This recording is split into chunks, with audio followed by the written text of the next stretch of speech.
निर्देश भी दे दिए। जो लोग सरकार के जो है कार्यप्रणाली से छेड़छाड़ करते हैं उसके तहत, और उनमें एक सचिवालय के कर्मचारी भी हैं, तो लोग जो है किस ढंग से सरकारी नीतियों से खिलवाड़ करते हैं वो आपके सामने है। और प्रदेश के जो हमारे पास प्रदेश के मंदिरों का जो व्यवस्था है उसको हम बदलने जा रहे हैं।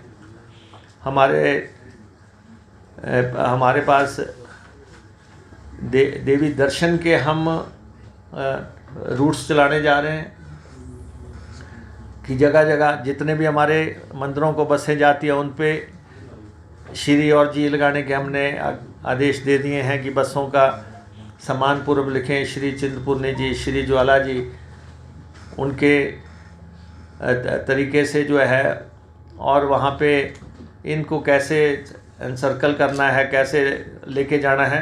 मंदिरों में हमने ई प्रणाली शुरू कर दी। चाहे आपको मंदिर में दर्शन करना है, चाहे जगराता करना है, चाहे हवन करना है, चाहे आपको पैसा भेजना है, सब ई प्रणाली के तहत हम मंदिरों को लाने जा रहे हैं, ताकि घर बैठे जो है, अगर आपने जगराता भी करना है किसी मंदिर में जाके, तो आप घर बैठे बुक कर देंगे डेट, और आप जाके जो है कर सकते हैं। हवन के लिए सारी सामग्री आपको मिल जाएगी, आप हवन बुक कर सकते हैं। तो ई प्रणाली के तहत मंदिरों को लाने का, और मंदिरों में रज्जू मार्ग लगाने का, रोपवेज लगाने का, एक्सलेटर्स लगाने का, लिफ्ट्स लगाने का, या गोल्फ कार्ट्स लगाने का, ये सारे चीज़ें जो है अब इन पे वर्क हो रहा है। अगर एक वैष्णो देवी सारे मंदिरों के लिए एक मार्गदर्शक हो सकता है, तो उसी हिसाब से हमने भी अपने मंदिरों के लिए काम शुरू कर दिया है। और हमारे तो कण कण में जो है ईश्वर विराजमान है, उस हिसाब से हम मंदिरों के बारे में फैसला कर रहे हैं, मॉन्यूमेंट्स के बारे में फैसला कर रहे हैं।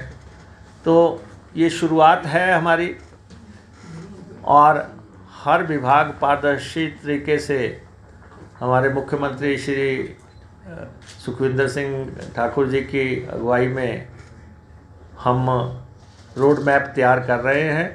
रोड मैप तकरीबन रेडी है, और गारंटियाँ इम्प्लीमेंट करने की तरफ हम आगे बढ़ रहे हैं। तो इसलिए एज ए डिपार्टमेंट कैसे हमें आगे बढ़ना है वो हम काम कर रहे हैं। ऐसे ही ट्रांसपोर्ट में ई बसेस का कंसेप्ट है, उसमें आगे बढ़ रहे हैं।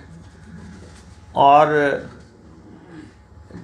जो वॉल्वो का नेक्सस है ट्रांसपोर्ट में, इसको हम मलिया मेट कर देंगे, जो कि सैकड़ों बसेस आ रही हैं और हिमाचल प्रदेश को कोई टैक्स नहीं दे रही हैं।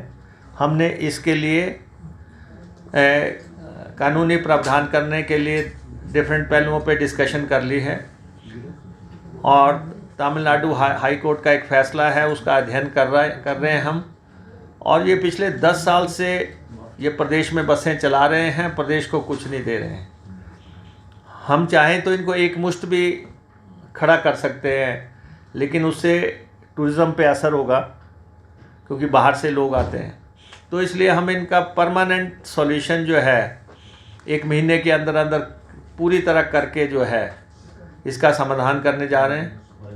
जो गाड़ियां जो है, जो लंबी गाड़ियां जिन्होंने हिमाचल प्रदेश के नंबर ले रखे हैं, पूरे देश में आप जाएं 5 स्टारों के बाहर लंबी गाड़ियां आपको नज़र आएंगी, इन सब के ऊपर नंबर हिमाचल के हैं। इन लोगों ने एक बहुत बड़ा फ्रॉड हिमाचल प्रदेश के साथ किया, और ये गाड़ियां पूरे देश में रजिस्टर नहीं हो सकती थी। इन्होंने अधिकारियों के साथ मिलके या दलालों के साथ मिलके गाड़ियों के जो दस्तावेज़ थे वो बदल दिए, और करोड़ों की गाड़ियों की खरीद जो है लाखों में दिखा के टैक्स का तो जो किया ही है, टैक्स से तो गड़बड़ की है, लेकिन दूसरा ये गाड़ियां रजिस्टर ही नहीं हो सकती थी, पूरे देश में नहीं हो सकती थी। हमने डिपार्टमेंट को कह दिया है 2500 गाड़ी हम लोकेट कर चुके हैं, हमने डिपार्टमेंट को इस बारे में क्या फ़ैसला करना अंतिम उसके लिए कहा है, लेकिन उससे पहले इन सब पे एक